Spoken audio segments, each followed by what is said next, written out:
All right, I'd like to make a quick video about wheel bearings on a 76 to 82 Ford CL20, also known as an Ericsson CL20. So here's the hub. Let's just talk about this real quick because it took several hours of extensive research to figure out how exactly everything went together. So if we look here, we see a variety of different things. We see all the parts we need, okay? There is the hub, seal, outer bearing, circlip, inner bearing, inner seal. That's all you need to replace. Those are all those parts you need to replace in order to change the bearings on your CL20 or equivalent hub. CL30, CL40s might be the same. I would imagine they would probably be the same. So here's the list. Okay, I've got a great parts guy at Mount Kisco Truck and Auto. He was able to cross-reference all of these part numbers. So you have all these different part numbers there. I'll just hold that there so you could take a look. Okay, the bearings. We were able to cross-reference to Timken bearings, okay? I believe this is the inner bearing, is this part number here, okay? And the outer bearing is a set. It's called set 47. They come with the races. Okay, the races were pressed in here up against the circlip. You can kind of see the circlip there sitting on the other side of the race. So this is the outer race, and there's the inner race. Okay, so once you've pressed your new races in that come with the bearings, you obviously need to grease the bearings. I have cleaned up the spindle quite well.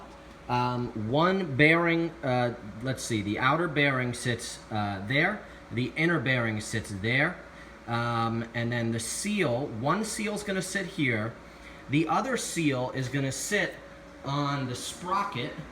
Here's another hub, a completely assembled hub, so you can see what I'm talking about. So the sprocket is here, and your seal for the other side is going to sit right around here, okay? The seal, let's look at the seal part number. So either or will work. The seal, although it's listed as being two different parts, you could see 22 and 13 there, it's actually going to be the same exact seal. That's what it looks like. And so if you're getting a Beck-Arnley seal, there's your part number. You want to take a look at that.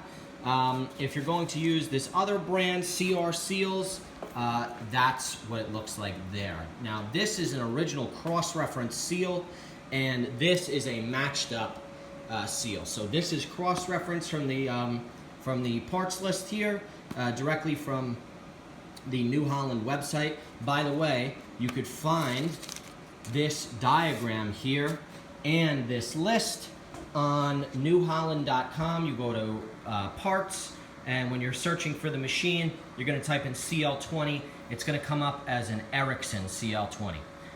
So sorry for rambling, but I think that this video will prove to be very helpful for someone who has this skid loader, skid steer, and if it's as close to their heart as it is to mine. I love my Ford skid steer. It's a cheap, small machine. I put a new engine in it. There's plenty of other videos of it on my YouTube channel. So hope this helps somebody out there. This may be comparable on other skid steers. This is generally how these hubs are assembled.